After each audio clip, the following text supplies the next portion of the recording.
Welcome to the Deep Dive. So if you're trying to grow your Instagram in 2024, you've probably noticed organic growth can feel pretty slow going these days. Definitely. But what if you could tap into that huge user base, like over 2 billion people on Instagram every month, and actually see some fast growth? That's really the promise of Instagram ads. Yeah, it really is. And, speaking of boosting your profile quickly, you might want to check out rapidboost.net for some options there. Good point. Because, yeah, just posting amazing photos or videos, it's often not quite enough anymore, is it? Right. The whole Instagram game has shifted. You really need smart advertising to quickly find the right people, the audience you actually want. Okay, so that's our mission today.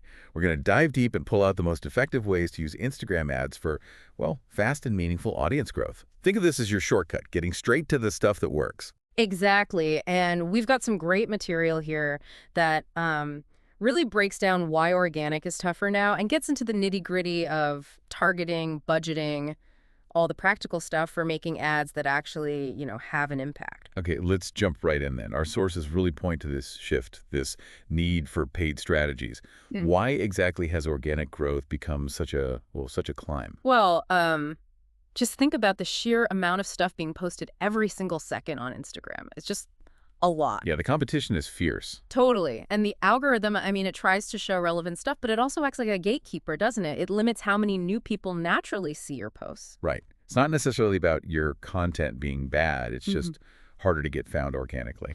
So, okay, flip side. Instagram ads. What kind of reach are we actually talking about? Oh, it's huge. The data we looked at suggests Instagram ads can reach over 1.6 billion people worldwide. Yeah. And people spend, an average of 30 minutes a day on there. Ads let you put your content right in front of them during that time. People who might literally never find your profile otherwise. So, okay, organic is authentic, long-term, great.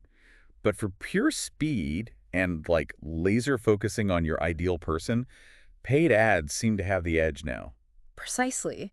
Organic is, it's often unpredictable, a long game. Ads give you control. You pick who sees your stuff, demographics, interests, behaviors. You set the budget. You can ramp things up much, much faster. And there's a really good example of this in action, right? The OY nutrition campaign. Yeah, the OY case study from 2023 is fantastic. They went after 18 to 34-year-olds, specifically people interested in wellness and beauty. Okay. They use things like carousel ads and these influencer-style videos. The result, a 45% jump in followers in just over 6 weeks. 45%, that's massive. It really shows what happens when you nail the targeting and have creative that, actually engages people. That kind of speed. That's the power of paid. Okay, so ads work for speed.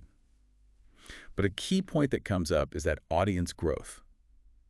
It isn't just about getting the highest follower number possible, right? What should you be thinking about when you define growth? That's super important. You need to be crystal clear on your goals. Is it purely about bumping up that follower count? Or are you looking for more likes, comments, shares, actual engagement? Or maybe something else. Exactly. Maybe it's email signups from your profile or getting people to click through to your website. Defining that specific goal first. That's your compass for the whole ad campaign. And tied right into that is knowing who you want to attract. This idea of the ideal follower keeps coming up. How do you even start picturing that person? Yeah, the analysis gives a good framework. Think about their age. Are they 22, 38? What are they into? Fitness, plant-based food, self-development. Okay, specific interests. Right. And who do they already follow? Competitors, certain influencers, nutritionists. And how do they use Instagram? Do they love short videos? Do they actually click on polls? Are they hooked by before and afters? Getting granular like that helps a lot. That feels much more concrete than just people interested in my topic. It's like building a real profile. But how do you know if this person actually hangs out on Instagram? Good question. The research suggests two main things. First, dig into your Instagram insights. If you have a business or creator account, it's free and tells you loads about your current audience demographics, location, when they're online. Use the data you already have. Exactly. Second, check out your competitors. Who follows them? Which accounts in your niche get tons of interaction? That gives you clues about other people who might be interested in what you do. Okay, makes sense. So we know our goal, we know who we're after. Now, setting up the ads, what objectives should we actually choose for audience growth? Right. So in the ad platform, there are a few key ones for this goal. First is profile visits. Pretty straightforward. You want people to land on your Instagram profile page. Should get them there. Yep. Second is engagement. This one's about getting more likes, comments, shares, saves on the ad itself. Now, that doesn't directly get you followers. But it helps, right? Signals to the algorithm. Exactly. High engagement tells Instagram your content is good, which can boost visibility overall and, indirectly lead to follows. Okay, and the third one? It's interesting because apparently there's no get followers button to click.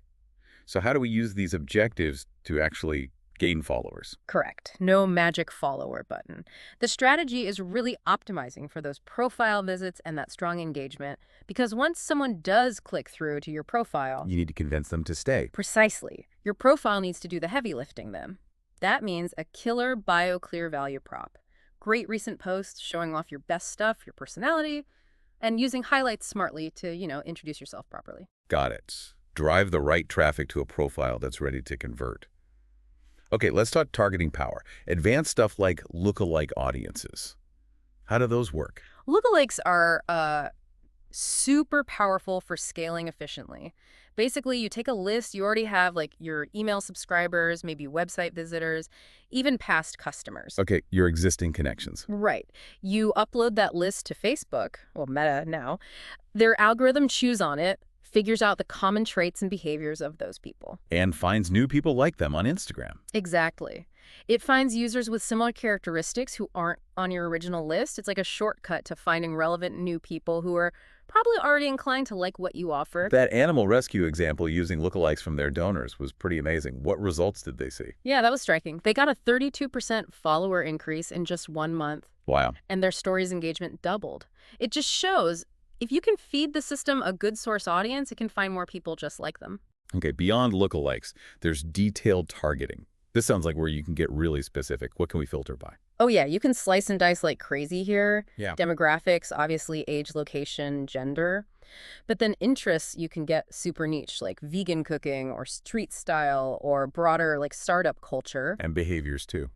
Things like engaged shoppers, recent travelers, people who watch a lot of video, even device type like targeting mobile users if your stuff looks best there. The key really is testing different combinations of these filters. Don't just set one and forget it. Test, test, test. Okay. And the last tactic mentioned is excluding audiences. Why is that so important for growth campaigns? Crucial for efficiency. You don't want to waste money showing ads to people who already follow you. It's obvious when you say it. Yeah. So you exclude your current followers. And depending on your goal, maybe exclude people who recently engaged too. If you really want only brand new eyes, it just focuses your budget purely on acquisition. Makes total sense. Okay, targeting dialed in. Hmm? But if the ad itself is boring, none of that matters. Creative is king, right? Oh. What makes an ad actually stop someone scrolling? Totally. Think about your own feed, what grabs you. Usually it's bold visuals, right? High contrast, maybe dynamic video. Yeah, something that pops. Exactly. And showing real people customers, your team that builds trust. Authenticity is huge now, too. Less polished stock photos, more real-life moments, and, subtle branding, not hitting people over the head with it. And format matters too, doesn't it? Stories, reels, carousels. How do they fit in for growth? Definitely. They each have strengths. Stories, ads are full screen, immersive, great for quick intros, maybe limited time offers. And you can use those interactive stickers, polls, quizzes to boost engagement right there. Okay. Reels ads tap into that short form video trend. Perfect for quick tips, teasers, challenges, stuff that makes people want to follow to see more. Yeah, I'm hooked. Right. And carousel ads with the multiple images or videos, ideal for telling a bit more of a story, showing different product angles, step-by-step guides, or those really effective before and afters. And the words. The caption and the call to action, how vital are those? Oh, absolutely vital for turning that view into a follow. Keep the copy direct, clear, motivating. Tell people exactly what you want them to do. Like? Simple stuff. Follow at your brand for daily inspiration. Or tap follow so you don't miss our tips. Something action-oriented. And stick to one main call to action. Don't confuse people. Testing short versus long captions is good, but clarity and that follow prompt are key. And that tip about boosting a top-performing organic post first. Why is that a smart move? It's basically leveraging something that's already proven. That post already clicked with your audience organically. It probably has some likes, comments, social proof. Ah, okay. So it looks more credible to new people seeing it as an ad. Exactly. It's got momentum. It's a less risky way to dip your toe into advertising. Right. Okay, targeting, creative. Now, the big one, budget. People worry about costs. What are some, typical ranges for Instagram ads focused on growth? Ballpark figures. Yeah, it's always a concern. And costs vary, of course. But the sources gave some early 2024 benchmarks. Cost per click, or CPC, might be around 70 cents to $1.20. Okay, per click. Cost per thousand impressions, CPM, maybe $5 to $8. And the one you really care about for growth, estimated cost per new follower, could be anywhere from, say, $70.50 to $2. Depends heavily on your niche, how good your targeting is, your creative, lots of factors. That range, 50 cents to $2 per follower, gives a sense of what's possible, though. And setting the budget itself daily versus lifetime, what's the difference there? Daily budget is just that you tell Instagram, spend up to this much per day. Good for ongoing campaigns. Lifetime budget is setting a total cap for the entire campaign duration, maybe for a specific promotion with an end date. Instagram tries to spend it optimally over that time. Got it. And bidding. What strategy works best if the goal is getting followers? For follower growth, you're usually optimizing bids for things like impressions or landing page views, which basically means profile visits in this case. Got it. Automatic bidding is often a good starting point. Let Meta's algorithm figure it out. More advanced folks might do manual bidding for more control.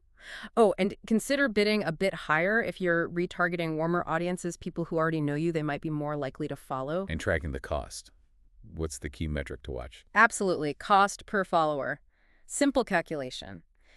Total ad spend divided by the net new followers from that campaign. Watch that number like a hawk. That tells you if your spending is efficient and helps you optimize over time. Right. Which brings us to testing and optimizing. This isn't fire and forget.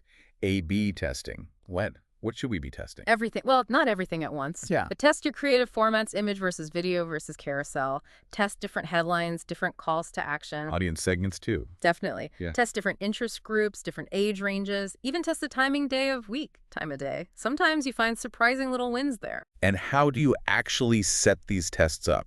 And how long do you let them run? Meta's Ad Manager has tools built right in for A/B or split testing. Pretty straightforward. The general advice is let a test run for about 3 to 7 days. Okay, enough time for data. Yeah, usually enough to see which version is statistically performing better.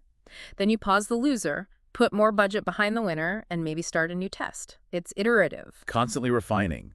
And beyond those specific AD tests, what overall analytics should we keep an eye on? To look past the vanity metrics, like just impressions, focus on follower growth rate. Is it steady? Look at the engagement rate of those new followers. Are they actually interacting? What's your profile visit to follower conversion rate? So how many visitors actually hit follow? Exactly. And are they sticking around? Are they engaging with your later post? Instagram Insights and Ad Manager give you all this data to really understand the quality of the growth, not just the quantity. That at Pantradin case study, the chef in London, is great here. Yeah. How did he slash his cost per follower so much? He really leaned into video, specifically recipe reels. He knew his audience, 25 to 40-year-old home cooks, wanted that. By focusing his creative there, his cost per follower dropped from $1.20 down to like $0.46. Huge difference. Massive. And it didn't just grow his audience, it got his reels featured on the Explore page, which then led to brand deals. Shows how nailing the creative for your specific audience pays off big time. Okay, wow. This has been incredibly useful. Let's try and boil it down. For someone listening right now, ready to go, what are the key action steps? Okay, quick plan. 1, get super clear on your growth goal, followers, engagement, what? 2, define that ideal follower in detail. 3, pick your ad objective, probably profile visits or engagement. 4, build your audience's lookalikes, detailed targeting, don't forget exclusion. Right, exclude current followers. Yep. 5, craft compelling creative. Test formats, test messages. 6, start with a modest budget, maybe $10, $25 a day just to get data. 7, launch, test a couple of variations, watch closely, tweak, repeat. 8, always optimize for engaged followers, not just numbers. Fantastic summary. And that bonus tip, make sure your actual Instagram profile is optimized before you run ads. Oh, absolutely critical. Clear bio, good highlights, recent quality posts. You're sending traffic there. Make sure it's a place people actually want to follow when they arrive. Give them a reason to click that button. It all connects. So the big takeaway really seems to be getting fast, effective growth with ads isn't magic. It's this mix of creativity, using data smartly, and really focusing strategically. Exactly. It's about understanding the tools, being willing to experiment, learn what works for your audience, and just constantly tracking results to get better and better. So for you listening, the next step is, well, start. Define those goals, set a starting budget, try some things out with creative and targeting, and watch those numbers, followers, clicks, engagement. That's where the real learning happens. And try to shift your mindset a bit. See the Instagram ads not just as a cost, but as like a vehicle, a way to get your brand, your message, whatever it is, out to a much bigger, much more relevant audience. Seriously, the world's attention, it's kind of within reach if you approach it strategically. Go make it happen.